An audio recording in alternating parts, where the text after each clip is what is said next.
মোহাম্মদ বেলাল হোসেন লিখেছেন, জিন কি মানুষের সাথে সবাস করতে পারে? আজানের সময় কিছু খেলে গুনাহ হবে কিনা? বিতরের নামাজ কি সূরা দিয়ে পড়তে হয়? নতুন কোনো কাপড় পরে না ধুয়ে নামাজ পড়ে নামাজের কোনো ক্ষতি হবে কিনা? দুই হাতের উপর সিজদা করলে সিজদা আদায় হবে কিনা? স্মৃতিশক্তি কিভাবে বাড়ানো যায়? নামাজের সিজদা অবস্থায় যদি পা উঠে যায় তাহলে নামাজের কোনো সমস্যা হবে কিনা? আপন দুই বোনকে একত্রে বিয়ে করা যাবে কিনা? এই বিষয়ে ইসলামে কি বিধান? নামাজ শেষে জায়নামাজ সালাম করা কি ঠিক? ভাঙা প্লেটে খাওয়া যাবে কিনা? হস্তমৈথুনে হবু স্ত্রীর হক নষ্ট করা হয় কিনা? শার্টের হাতা এবং প্যান্ট কি গুছিয়ে রেখে সালাদ পড়া যাবে? নামাজের সময় পাশ দিয়ে কেউ গেলে বা আসলে আমার আম্মু নামাজের ভেতরেই তাকায়, এতে নামাজের কোনো সমস্যা হবে কিনা? অন্যদের গাছের ডাল আমাদের ছাদের উপর চলে আসলে আমরা কি ছাদের উপরের ডালের ফল খেতে পারবো? চলুন আপনাদের যে সমস্ত প্রশ্ন ইতিমধ্যে চলে আসছে সেগুলোর উত্তর দেওয়ার পালায় আমরা প্রবেশ করি। নাহিদ ইসলাম আপনি লিখেছেন, নামাজ শেষে জায়নামাজ সালাম করা কি ঠিক? না, জায়নামাজ সালাম করার কিছু নেই। সালাম করতে হবে মানুষকে।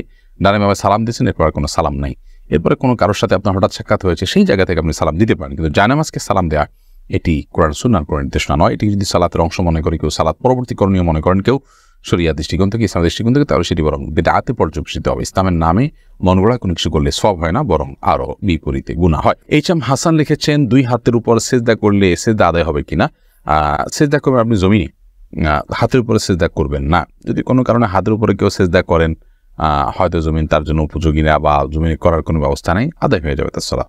আশফাকুর রহমান আপনি লিখেছেন, স্মৃতিশক্তি কিভাবে বাড়ানো যায়? আমার তেমন কিছুই মনে থাকে না, একদিকে পড়ি অন্যদিকে ভুলে যাই। আল্লাহ মাফ করুন, যদি এই পরিস্থিতি হয় তাহলে সেক্ষেত্রে প্রথমত গুনাহ এবং অপরাধ এবং পাপের কাজগুলো আপনার পরিহার করে চলা উচিত, বিশেষভাবে যত্ন সহকারে। সেই সাথে আল্লাহ তাআলার কাছে দোয়া করা উচিত স্মৃতিশক্তি বাড়ানোর জন্য। জুলেখা খাতুন আপনি লিখেছেন, নতুন কোনো কাপড় পরে না ধুয়ে নামাজ পড়ে নামাজের কোনো ক্ষতি হবে কিনা? নতুন কোনো কাপড় পরলে সেটা ধুয়েই পড়তে হবে এমন কোনো বাধ্যবাধকতা নেই, কারণ নতুন কাপড় মানেই যে সেটা নাপাক, সেটাতে অপবিত্রতা আছে এমনটি নিশ্চিত নন আপনি, তাহলে এটি ধোয়াটা বাদ কেন হতে যাবে? তবে হ্যাঁ, আপনারা যদি নতুন কাপড় কেনার পর দেখলেন যে সেখানে কোনো নাপাক আছে, তাহলে ওই জায়গায় সেই নাপাকটা ধোয়াটাই হলো আবশ্যক। অতএব শরীর দৃষ্টিকোণ থেকে নতুন কাপড় ধুয়ে পড়তে হবে এমন কোনো বাধ্যবাধকতা নেই। সুমন আহমেদ আপনি লিখেছেন, নামাজের সিজদা অবস্থায় যদি পা উঠে যায় তাহলে নামাজের কোনো সমস্যা হবে কিনা? সিজদা অবস্থায় যদি পা সামান্য উঠে আবার আপনি জায়গায় নিয়ে গেছেন, কোনো অসুবিধা হবে না। আর যদি পুরো সিজদা জুড়ে উঠে থাকে তাহলে আপনার নামাজ হবে না, কারণ নবী করিম সাল্লাল্লাহু আলাইহি ওয়াসাল্লাম বলেছেন, আমি উমিরতু আন আসজুদা আলা সাবআতি আযমিন, 7টি অঙ্গের উপরে, 7টি হাড্ডির উপরে, শক্ত অঙ্গের উপরে আমাকে সিজদা করতে নির্দেশ করা হয়েছে। তার মধ্যে কপাল আর নাক, 2 হাত, 2 হাঁটু এবং 2 পায়ের যে আঙ্গুলগুলো সেগুলো। অতএব এগুলোর কোনো একটা যদি আপনার এই 7টি অঙ্গের কোনো একটি যদি সরে যায় সামান্য সময়ের জন্য, অসুবিধা নেই, আবার তিনি জায়গা নিয়ে গেছেন। কিন্তু যদি পুরো সালাত জুড়ে, পুরো রাকাত জুড়ে, সিজদা জুড়ে তার এটা যদি পৃথক থাকে তাহলে সেক্ষেত্রে সেটি জায়েজ হবে না এবং সে নামাজ হবে না, কারণ এটা ওয়াজিব এই 7টা অঙ্গের উপরে সিজদা করা। আবু সাইদ আব্দুল্লাহ আপনি লিখেছেন, শার্টের হাতা এবং প্যান্ট কি গুছিয়ে রেখে সালাত পড়া যাবে? শার্টের হাতা এবং প্যান্ট গুছিয়ে সালাত আদায় করা মাকরুহ, নবী করিম সাল্লাল্লাহু আলাইহি ওয়াসাল্লাম নিষেধ করেছেন এটি, এই জন্য এটা ছেড়ে সালাত আদায় করতে হবে। তবে হ্যাঁ, প্যান্টের বিষয়টা হলো সেটা যদি কেউ টাকনুন নিচে পড়ে যায় সেটা থেকে বাঁচার জন্য গোছান, তাই সেটা জায়েজ আছে, কিন্তু সেটা সলাতে শুধু না বরং সবসময় এরকম রাখতে হবে। মোহাম্মদ আব্দুর রাকিব আপনি লিখেছেন, হস্তমৈথুনে হবু স্ত্রীর হক নষ্ট করা হয় কিনা? এটি আপনার স্বাস্থ্য নষ্ট হয়, আপনি নিজের হক নিজে নষ্ট করছেন, নিজের আমল নষ্ট করছেন, এবং এর মাধ্যমে যদি আপনার যৌন শক্তি কমে যায় সেক্ষেত্রে আপনি স্ত্রীর হক নষ্ট করছেন। অবশ্যই সেজন্য এটি নাজায়েজ এবং গুনাহের কথা, হারাম। আব্দুল্লাহ জুবাইর তাসিন আপনি লিখেছেন, অন্যদের গাছের ডাল আমাদের ছাদের উপর চলে আসলে আমরা কি ছাদের উপরের ডালের ফল খেতে পারবো? না, আপনার ছাদের উপরে ডাল চলে আসছে দেখে আপনার জন্য ফল হালাল হয়ে যাবে না। তবে আপনি সেই ব্যক্তিকে রিকোয়েস্ট করতে পারেন এবং দাবি তুলতে পারেন যেন আপনার জায়গা থেকে গাছের ডালটা সরায় নেওয়া হয়, এবং যদি আপনার কোনো অসুবিধা না হয় আপনি ছাড় দিতে পারেন, কিন্তু আপনি এর ফল খেতে হলে অবশ্যই মালিকের অনুমতি আপনাকে নিতে হবে। আপনার এখানে চলে আসতে দেখেই আপনি কিন্তু মালিক হয়ে যাননি। ফয়সাল আহমেদ আপনি লিখেছেন, টিকটিকি দেখলে কি মারতেই হবে? প্রয়োজনে কি খুঁজে মারতে হবে? বিষয়টা নিয়ে খুব দ্বিধাদ্বন্দ্বে আছি, জানাবেন প্লিজ। না, খুঁজেই আপনাকে মারতে হবে এমন কিছু এমন কোনো বাধ্যবাধকতা নেই, বরং আপনার চোখে পড়েছে উপদ্রব করে আপনি মারবেন, কিন্তু এটার জন্য আপনি খুঁজে বেড়াবেন, এটার পিছে ঘুরে বেড়াবেন, আপনার অনুসন্ধান করে বেড়াবেন, এই কথা হাদিসে বলা হয়নি। প্রজাপতি নীর থেকে আপনি লিখেছেন, ভাঙা প্লেটে খাওয়া যাবে কিনা?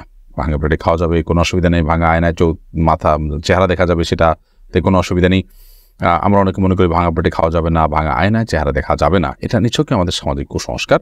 ভাঙা প্লেটে ভাঙা অংশে জীবাণু থাকতে পারে, সেজন্য আপনি ওইটাতে খেলে অস্বাস্থ্যকর হতে পারে, সেটা তো আপনার একান্ত স্বাস্থ্যগত বিষয়, বাট সেটাও তো নিশ্চিত নয়। বিধায় ভাঙা প্লেটে খেলে যে গুনাহ হয়ে যাবে বা নাজায়েজ হবে, সেরকম নয়, এবং ভাঙা আয়নায় হচ্ছে চেহারা দেখলে কোনো অসুবিধা হবে না।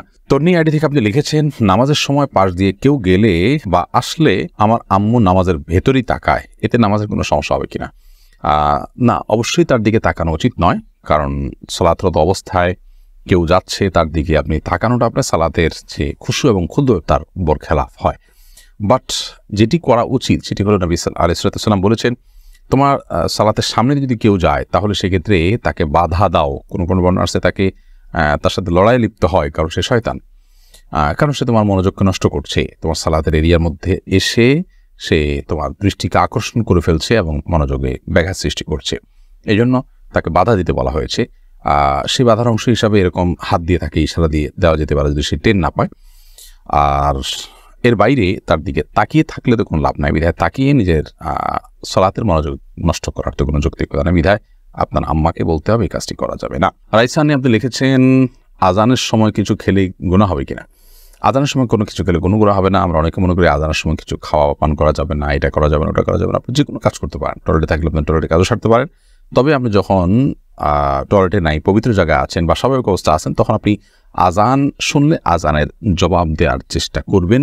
এটা হলো মূল কথা। খেতে গেলে খাওয়ার ফাঁকে ফাঁকে আপনি আজানের জবাব দেওয়ার চেষ্টা করবেন, কিন্তু আজান হলে কিছু খেতে পারবেন না এমন কোনো কথা নেই। এখানে বিষয় হলো জবাব দেওয়ার চেষ্টা করবেন যদি আপনি পবিত্র জায়গায় থাকেন। এমনি মুস্তাফিজুর রহমান আপনি লিখেছেন, কোরআন কারীম যদি ভুলবশত পায়ে লাগে অথবা নিচে পড়ে যায়, করণীয় কি? ভুলবশত পায়ে লাগলে অথবা নিচে পড়ে গেলে আল্লাহর কাছে মাপ চাইতে হবে, যদি এটা অনিচ্ছাকৃত, তারপরে মাপ চাই নিতে হবে, এবং সেই সাথে ভবিষ্যতে যেন এরকমটি না হয় সেজন্য সাবধানতা অবলম্বন করতে হবে। এর কারণে আপনার বিশেষ কোনো কাফারা নাই। আমরা ছোটবেলা থেকে যে সমস্ত কথা শুনে আসছি যে এর কারণে এত কেজি লবণ দিতে হবে, চাল দিতে হবে গরিবকে ইত্যাদি, এগুলো আমাদের নিজেদের মন গড়া নানান কথাবার্তা। মূলত যদি পড়ে যায়, ইচ্ছাকৃত নয় বরং ভুলে পড়ে গেছে, তাহলে সেক্ষেত্রে সেটার কারণে আপনার বিশেষ কোনো করণীয় নাই, সামনে থেকে সাবধানতা অবলম্বন করতে হবে, এবং যেটি হয়ে গেছে আল্লাহ কোরআনের প্রতি অনিচ্ছাকৃত, তার জন্য আল্লাহর কাছে মাপ চাইতে হবে। মোহাম্মদ আরিফ রহমান আপনি লিখেছেন, আপন দুই বোনকে একত্রে বিয়ে করা যাবে কিনা? এই বিষয়ে ইসলামিক বিধান কি সম্পূর্ণ হারাম। আপন দুই বোনকে একসাথে বিয়ে করা যাবে না, এমনকি পৃথক করে বিয়ে করা যাবে না। এক বোন স্ত্রী থাকার সময় অন্য বোনকে বিয়ে করা যাবে না, অর্থাৎ এট এ টাইম দুজন বোন কারোর স্ত্রী হতে পারেন না, এটি হারাম। শুধু এটি নয়, এমন দুজন নারীকে একসাথে স্ত্রী হিসেবে রাখা যাবে না যেই দুজন নারীর একজন পুরুষ হলে আরেকজনের সাথে তাদের নিজেদের বিয়ে জায়েজ হতো না, এরকম সম্পর্কের দুজন নারীকে একসাথে স্ত্রী হিসেবে রাখা জায়েজ নয়। হ্যাঁ, একজনকে বিয়ে করেছেন, তার সাথে বিচ্ছেদ হলো বা তিনি মারা গেলেন, তারপর অন্যজনকে বিয়ে করেছেন, তারপর সেটি জায়েজ আছে।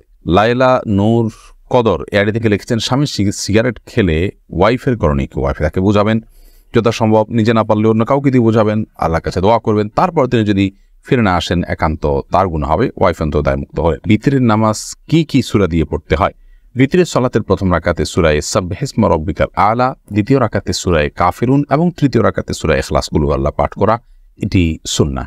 নবী করিম সাল্লাল্লাহু আলাইহি ওয়াসাল্লাম বিতরের সালাতে সচরাচর এই সূরাগুলো তেলাওয়াত করতেন, বিধায় আপনি এই সূরাগুলো তেলাওয়াত করতে পারেন বা করার চেষ্টা করা উচিত। এরপরে মোহাম্মদ বেলাল হোসেন লিখেছেন, জিন কি মানুষের সাথে সহবাস করতে পারে? জিন মানুষের স্ত্রী মিলনে মানুষের সাথে সামিল হতে পারে বলে বর্ণনা থেকে বোঝা যায়। বিশেষ করে যখন বিসমিল্লাহ কেউ পাঠ না করে তখন জিন সেখানে সামিল, খুব ভয়াবহ কথা অবশ্য। তো এই জন্য মুসলমান সব ক্ষেত্রেই, শুধু এটি নয়, আপনার খাওয়া দাওয়াতে জিন সামিল হতে পারে, ঘুমের সময়, বাসা প্রবেশের সময় তার সাথে প্রবেশ করতে পারে।